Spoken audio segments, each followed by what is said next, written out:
Assalamualaikum warahmatullahi wabarakatuh. Kami dari kelompok 113 akan menjelaskan materi tentang analisis beban gempa statis ekuivalen dengan SNI 1726. Untuk materinya terdapat yang pertama adalah definisi dari metode ekuivalen, yang kedua penggunaan persamaan yang ada dalam SNI 1726, yang ketiga cara membaca peta gempa berdasarkan aturan SNI 1726, yang keempat geometri gedung bebas, simetri 3 lantai, yang kelima adalah penggunaan SAP 2000. Untuk latar belakangnya, Indonesia berada di wilayah zona tektonik yang aktif dikarenakan pertemuan antar lempeng-lempeng yang besar dan kecil. Oleh karena itu, wilayah di Indonesia rawan terhadap gempa akibat dari jalur pertemuan lempeng yang kompleks. Metode statik ekuivalen adalah salah satu metode analisis beban gempa yang sering digunakan dalam perencanaan struktur bangunan di wilayah rawan gempa. Metode ini merupakan pendekatan yang sederhana dan efisien, terutama untuk bangunan beraturan dan rendah, di mana asumsi gaya lateral akibat gempa dianggap sebanding dengan massa struktur. Menurut penelitian yang dilakukan oleh Spas-Gozar, pada tahun 2019, metode statik ekuivalen cenderung memberikan hasil yang lebih konservatif pada bangunan beraturan dengan jumlah lantai rendah hingga sedang. Selain itu, metode ini juga cukup mudah diimplementasikan karena tidak memerlukan permodelan dinamik yang kompleks. Untuk definisinya, analisis statis ekuivalen adalah salah satu metode yang menganalisis struktur gedung terhadap pembebanan gempa dengan menggunakan beban gempa nominal statik ekuivalen. Analisis statik ekuivalen ini menggunakan tata cara perencanaan ketahanan gempa untuk struktur bangunan gedung dan non-gedung atau SNI 1726 2019. Masuk pada persamaan dalam SNI 1726 2019. Yang pertama, ada analisis kelas situs, yang dimana misalnya contoh Fs yaitu 1000 meter per detik, termasuk situs SB atau batuan, dikarenakan untuk persyaratan dari SB ini yaitu Fs 750 sampai dengan 1500, sedangkan contohnya tadi 1000, maka termasuk SB atau batuan. 2. Menentukan nilai S1 dan SS. Adapun langkah menentukan nilai S1 dan SS adalah sebagai berikut. Yang pertama, tentukan lokasi di mana peta gempa di SNI 1726. Nilai SS dan S1 diwakili dengan skala warna yang menunjukkan percepatan gempa untuk setiap wilayah. Yang kedua, perhatikan legenda warna yang disediakan. Setiap warna menunjukkan kisaran nilai percepatan tertentu dalam satuan G atau gravitasi bumi. Yang ketiga, cocokkan warna di lokasi proyek dengan warna di legenda untuk mendapatkan perkiraan nilai SS atau S1. Kita ambil contoh pada peta yang dimana kota Mataram digambar menunjukkan warna kuning, yang dimana bagian data parameternya yaitu dia menunjukkan nilai gravitasi 0,4 sampai 0,5 gravitasi untuk parameter gerak tanah atau S1. Selanjutnya, untuk SS bisa dilihat pada gambar, warna coklat menunjukkan lokasi kota Mataram, sehingga nilai G atau gravitasi yaitu 1 sampai 1,2 G atau gravitasi.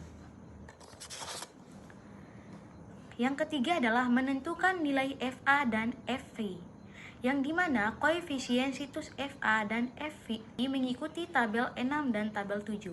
Jika kelas situs SE digunakan sebagai kelas situs berdasarkan 0, maka nilai FA tidak boleh kurang dari 1,2. Jika digunakan prosedur desain sesuai dengan pasal 0, maka nilai FA harus ditentukan sesuai 0. Di sini saya akan menjelaskan parameter percepatan spectral desain untuk periode pendek SDS dan pada periode 1 detik SD1 harus ditentukan melalui perumusan berikut ini, di mana menentukan nilai SDS dan SD1. SDS sama dengan 2 kali 3 sama dengan SMS, sedangkan SD1 sama dengan 2 kali 3 SM1. Selanjutnya menentukan periode keutamaan dan kategori resiko struktur.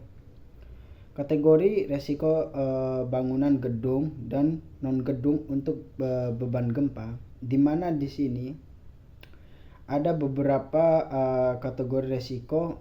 Jadi misalnya kita di sini menggunakan kategori resiko nomor 2, di mana semua gedung dan struktur lain kecuali yang termasuk dalam kategori risiko 1, 3, 4 termasuk tidak dibatasi untuk yang dimana perumahan, rumah toko dan rumah kantor, pasar, gedung perkantoran, gedung apartemen dan rumah susun, pusat pembelanjaan atau mall, dan bangunan industri, fasilitas manufaktur, dan pabrik. Baik, selanjutnya menentukan faktor keutamaan gempa, di mana faktor keutamaan gempa ini kategori resiko ini kita menggunakan 1 atau 2, di mana faktor keutamaan gempa ini LC 1,0. Selanjutnya menentukan periode fundamental, di mana koefisien untuk batas atas pada periode yang dihitung, parameter percepatan respon spektral desain pada 1 detik SD1, di mana contoh di sini misalnya kita mengambil 0,2 dan koefisien CN 1,5. Jadi nilai parameter periode pendekatan C1 dan X, di mana tipe struktur yang kita gunakan di sini adalah rangka beton pemukul momen, di mana nilai C1 sama dengan 0,0466, sedangkan nilai X-nya adalah 0,9. Menentukan periode fundamental struktur, persamaan periode fundamental pendekatan digunakan berdasarkan SNI 1726 2019 pasal 7.8.2.1 tabel 17 dan 18 halaman 72. Selanjutnya di sini kita menentukan faktor R, di mana faktor ini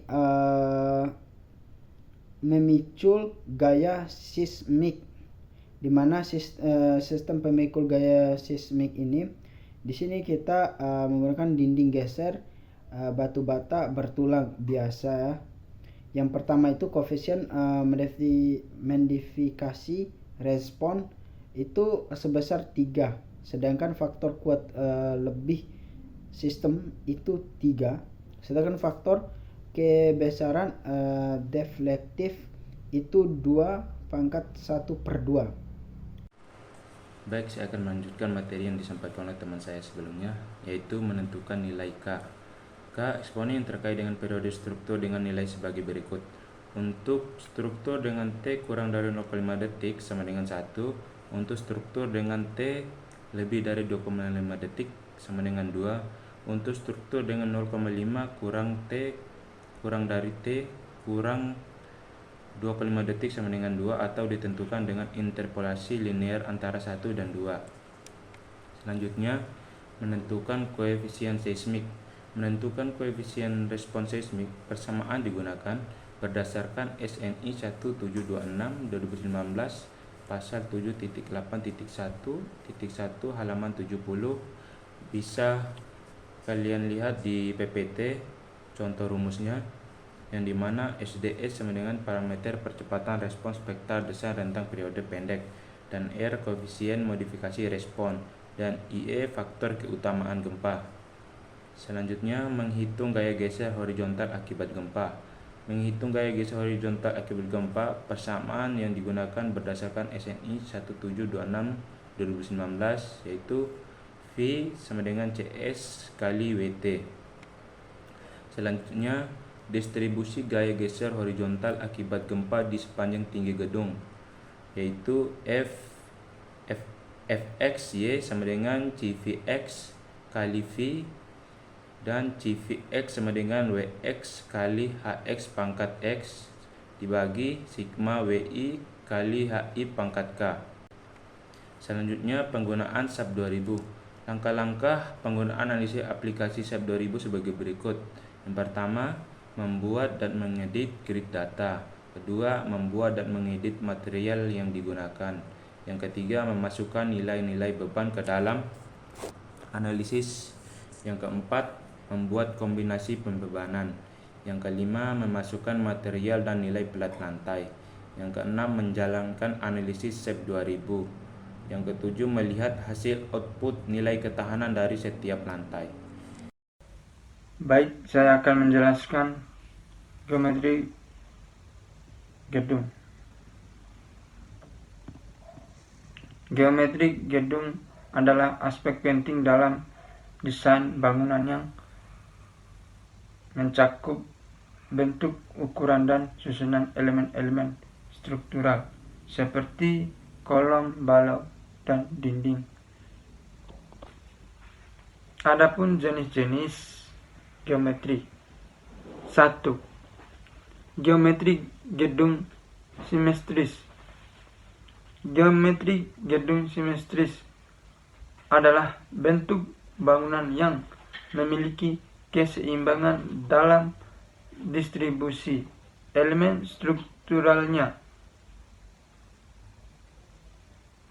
Contoh, gedung simetris adalah bangunan berbentuk persegi atau persegi panjang yang memiliki kolom dan balok yang tersebar secara merata di seluruh struktur. Gedung simetris umum digunakan pada gedung-gedung komersial dan perkantoran karena distribusi gaya lateral yang lebih teratur yang dapat meminimalisir risiko ketidakstabilan. 2. Geometri gedung bebas. Geometri gedung bebas adalah jenis bangunan yang tidak memiliki pola atau bentuk yang tepat dan simetris. 3. Geometri gedung 3 lantai. Bangunan 3 lantai termasuk dalam kategori gedung bertingkat rendah hingga sedang. Struktur ini umumnya digunakan untuk gedung perkantoran kecil, gedung pendidikan, atau rumah susun. Kesimpulan dapat diambil adalah metode analisis taktik ekuivalen merupakan pendekatan yang sederhana dan efisien untuk menghitung respons struktur bangunan terhadap beban gempa, khususnya pada bangunan beraturan dan bertingkat rendah hingga dan sedang. Metode ini memperlakukan beban gempa sebagai gaya lateral statik yang bekerja pada massa struktur di setiap lantai, yang didistribusikan ke elemen-elemen struktural. Berdasarkan standar SNI 1726/2019, pendekatan ini sangat cocok diterapkan untuk bangunan yang memiliki geometri simetris karena kestabilan distribusi gaya dan kekakuannya yang lebih merata. Bangunan yang lebih tinggi atau yang memiliki geometri tidak beraturan, metode ini memiliki keterbatasan distribusi massa dan kekakuan yang tidak seimbang pada struktur kompleks yang memerlukan analisis yang lebih rinci dengan menggunakan metode dinamis seperti respons spektrum atau analisis riwayat waktu. Untuk mendapatkan hasil yang lebih akurat, penerapan metode statik ekuivalen diperhitungkan dengan memperhatikan kondisi dan karakteristik bangunan supaya hasil perhitungan dapat diandalkan dan memastikan ketahanan bangunan terhadap gempa.